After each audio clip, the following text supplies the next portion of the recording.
So, hello friends, today we will discuss about the organic chemistry and organic compounds. तो organic chemistry मतलब एक बहुत important branch है chemistry की, science की, जिसका एप्लीकेशन बहुत वाइड है और खासकर इंडिया में बहुत सारी केमिकल इंडस्ट्रीज है, फैक्ट्रीज हैं, मेडिसिन वगैरह हम लोग जो यूज करते हैं, ये आपकी जो है आप इंडस्ट्री में यूज करते हैं। और पॉलीमर्स है, प्लास्टिक है, पेंट्स है, ठीक है। तो ये सब जो है आपके केमिस्ट्री के प्रोडक्ट्स जो है हम डेली लाइफ में, सीएनजी गैस है, आपकी पेट्रोलियम प्रोडक्ट्स है, ये सब ऑर्गेनिक केमिस्ट्री से ही रिलेटेड होती है और इनकी स्टार्टिंग ऑर्गेनिक केमिस्ट्री से ही होती है। तो ऑर्गेनिक केमिस्ट्री मतलब अपने आप में वाइड है, एप्लीकेबल है और यूजफुल केमिस्ट्री है हम लोग की लाइफ के लिए, और इसमें जॉब एप्लीकेशंस भी बहुत है और बहुत सारे स्कोप है रिसर्च के एंड डेवलपमेंट के भी। तो ऑर्गेनिक कंपाउंड्स आपके किस तरीके से बिहेव करते हैं, किस तरीके रिएक्शन देते हैं, नए कंपाउंड्स कैसे हम बना सकते हैं, नई नई मेडिसिन कैसे कैसे बना सकते हैं, इनकी स्टार्टिंग सब ऑर्गेनिक केमिस्ट्री से ही होती है। तो आईआईटी जेईई लेवल के लिए जो है केमिस्ट्री एक काफी इंपॉर्टेंट सब्जेक्ट होता है। और ऑर्गेनिक में, इनऑर्गेनिक और ऑर्गेनिक में यदि स्टूडेंट अच्छा स्कोर नहीं कर पाता, आमतौर पर करते भी नहीं है, तो कहीं ना कहीं मतलब एक तो जो है मैंने देखा उनकी अप्रोच में कमी होती है कि वो ऑर्गेनिक केमिस्ट्री को लाइक नहीं करते, या टीचर शायद एफिशिएंट इतना नहीं होता कि उन्होंने अपने स्टूडेंट में लिया। तो ऑर्गेनिक केमिस्ट्री और इनऑर्गेनिक केमिस्ट्री काफी स्कोरिंग सब्जेक्ट्स हैं। यदि आप इसमें थोड़े से भी एफर्ट्स लगाएंगे, जितने आप फिजिकल या फिजिक्स में, मैथ्स में लगाते हैं, तो आप बहुत अच्छा स्कोर कर लेते हैं और वो लोगों से आगे निकल सकते हैं। तो ऑर्गेनिक केमिस्ट्री पर वर्क हार्ड कीजिएगा।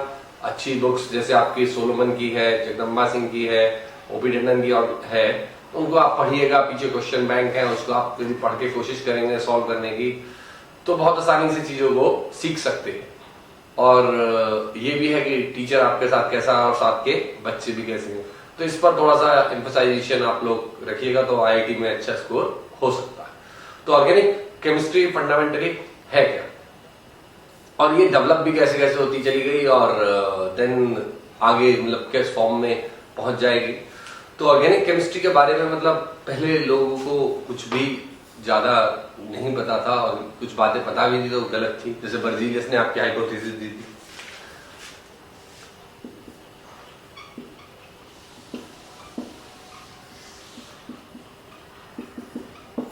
तो बर्जीलियस ने हाइपोथेसिस दी थी कि भाई ऑर्गेनिक कंपाउंड्स जो है एक वाइटल फोर्स की प्रेजेंस में बन सकते हैं। कि ऑर्गेनिक कंपाउंड्स को बनाने के लिए एक वाइटल फोर्स चाहिए, जिसे आप जैवीय शक्ति या आत्मा भी कह सकते हैं। कि भाई ऑर्गेनिक कंपाउंड केवल लिविंग बीइंग्स की बॉडी में बन सकते हैं, बाकी बाहर नहीं बन सकते। तो ये बर्जीलियस की आपकी हाइपोथेसिस थी और इस पर लोग बहुत सालों तक मानते रहे। ऑर्गेनिक वर्ड जो है आपका ऑर्गेनिज्म से लिया गया। ऑर्गेनिक मतलब लिविंग बीइंग।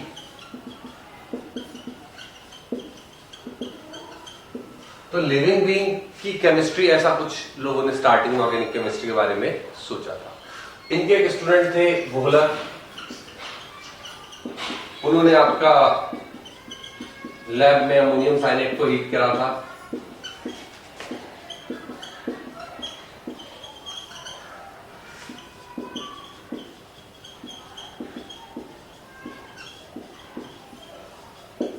और ये आपका यूरिया बना दिया था। यहां से आपकी ऑर्गेनिक केमिस्ट्री की स्टार्टिंग हो गई थी। और साइंटिस्टों ने, बर्थलेट ने एसिटिक एसिड बनाया, और कोलवे ने भी आपके जो है कुछ प्रोडक्ट्स बनाए।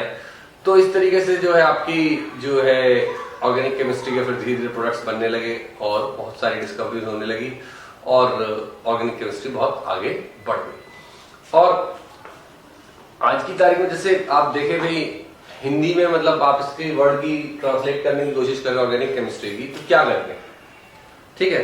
तो ऑर्गेनिक केमिस्ट्री के आप लोग जैसे ऑर्गेनिक में जीव, तो आप इसकी ट्रांसलेट क्या करेंगे, जीव रसायन, लेकिन ऐसी नहीं करी गई है, बल्कि इसका जो नाम है वो क्या रखा है हमने, कार्बनिक रसायन। क्योंकि तब तक लोगों को आइडिया हो चुका था ये कार्बन के कंपाउंड्स की केमिस्ट्री है। ऑर्गेनिक केमिस्ट्री मतलब लिविंग बीइंग की केमिस्ट्री ऑर्गेनिक केमिस्ट्री का एक थोड़ा सा पार्ट है, जिसको आज की तारीख में आप लोग बायोकेमिस्ट्री के नाम से जानते हैं, स्टडी करते हैं।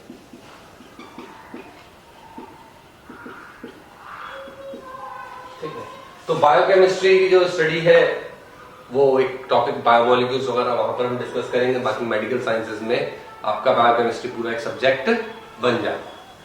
तो इसका नाम कार्बनिक रसायन रखा गया, ऑर्गेनिक केमिस्ट्री का नाम, इनऑर्गेनिक केमिस्ट्री का नाम। Then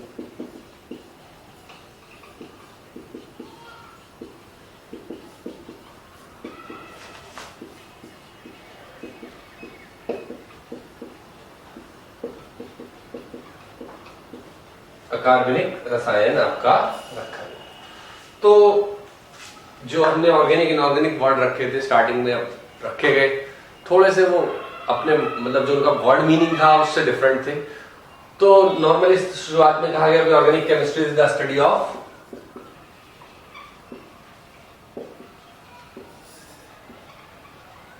hydrocarbons and their derivatives.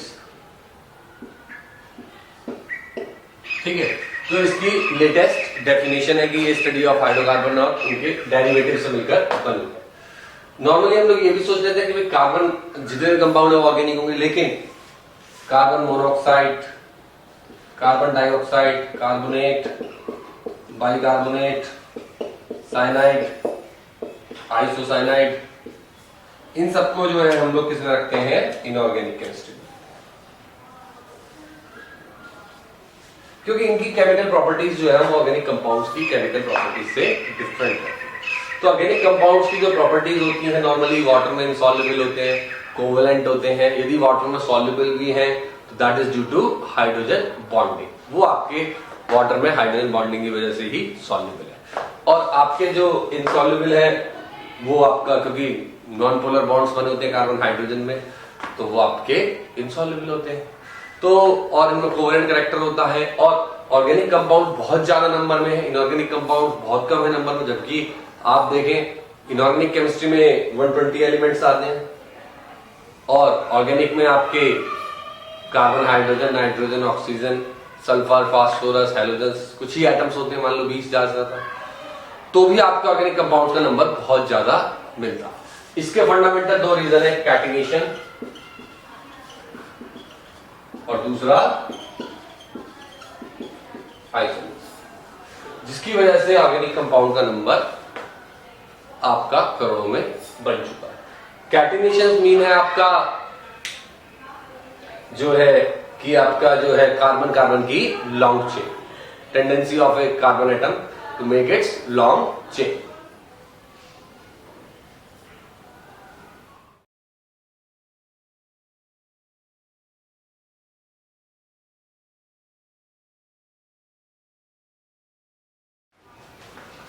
Then आपका जो फिनोमिना है isomerism,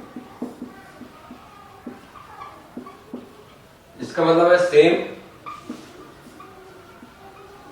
molecular formula but different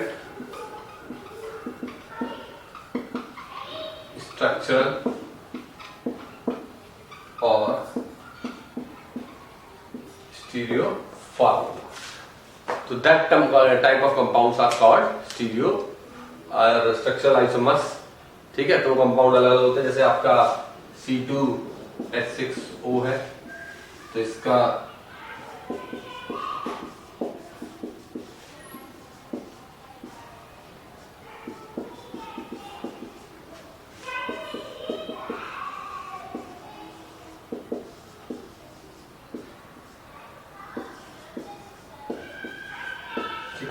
dimethyl ether और जो इथेनॉल है वो आपके आइसोमर होते हैं। तो एटम्स का जो अरेंजमेंट है डिफरेंट होता है। तो आपके अभी तो खैर दो ही बने हैं, लेकिन आप जैसे जैसे और मॉलिक्यूल्स लेते चलेंगे नंबर ऑफ आइसोमर्स बहुत ज्यादा होते चले जाते हैं। जैसे आप जितने कार्बन एटम्स आपके इंक्रीज करते चलेंगे नंबर ऑफ आइसोमर्स बहुत ज्यादा इंक्रीज होते जाते हैं। तो कार्बन में लॉन्ग चेन होती है, तो 20, 30, 40 कार्बन होना कोई खास बड़ी बात नहीं है, लेकिन और आपके जो है इसी वजह से ऑर्गेनिक कंपाउंड्स का जो नंबर है वो बहुत ही लार्ज हो चुका है। और आइसोमर्स की जो प्रॉपर्टीज है केमिकल या फिजिकल वो डिफरेंट होती है, स्पेसिफिक केमिकल रिएक्शन डिफरेंट होती है, जिसकी वजह से उनका बिहेवियर डिफरेंट रहता है। हमारी बॉडी के अमीनो एसिड, प्रोटीन, आपकी मेडिसिन, इनमें भी आइसोमरिज्म बहुत बड़ा रोल प्ले करती है। केमिकल रिएक्शंस में भी आइसोमरिज्म का एक बहुत बड़ा रोल होता है। हर केमिकल रिएक्शन की अपने आप में एक स्टीरियोकेमिस्ट्री होती है, जिसका हम उस केमिकल रिएक्शन की डिटेल में जब पढ़ाते हैं उसको, तो उसकी डिटेल में उसका डिस्कशन करते हैं। तो उसकी स्टीरियोकेमिस्ट्री किस तरीके से कैसे कैसे इंपॉर्टेंट है वो वहीं पे डिस्कस करेंगे। और लेकिन स्टीरियोकेमिस्ट्री का एक रोल हर केमिकल रिएक्शन में होगा। ये हम थोड़ा सा मान के चलते हैं कि कोई कंपाउंड मान लीजिए ऑप्टिकली एक्टिव है या ज्योमेट्रिकली उसमें आइसोमरिज्म है या रिएक्टेंट में या प्रोडक्ट में है या टैगिंग रीजेंट में है, तो वो किस तरीके से आगे प्रोडक्ट्स बनाएंगे ये हमें सोचना होता है। तो ऑर्गेनिक कंपाउंड्स का एक ये सिंपल इंट्रोडक्शन हो जाता है। इसके बाद जो इस वीडियो में भी डिस्कस कर रहे हैं ऑर्गेनिक कंपाउंड्स के बारे में, किस तरीके से ऑर्गेनिक केमिस्ट्री को कवर करते हैं। फर्स्टली इसमें common names, IUPAC names, nomenclature आ जाता है। उसके बाद आपका एक एनालिटिकल पार्ट है जिसमें आप एलिमेंटल एनालिसिस कर लेते हैं, क्वालिटेटिव एनालिसिस, उसके बाद क्वांटिटेटिव एनालिसिस, देन जो है आपका प्योरिफिकेशन ऑफ ऑर्गेनिक कंपाउंड्स भी है, और आपके जो और भी मेथड्स है कि ऑर्गेनिक कंपाउंड्स से कि आप मॉलिक्यूलर फार्मूला कैसे निकालते हैं। इसके अलावा जो है नेक्स्ट पार्ट्स में फिर आपका जो है आइसोमरिज्म आ जाता है, इसका आगे रिलेशन रिएक्शन मैकेनिज्म से जुड़ेगा। Then general organic chemistry, general organic chemistry के बाद आपका रिएक्शन मैकेनिज्म।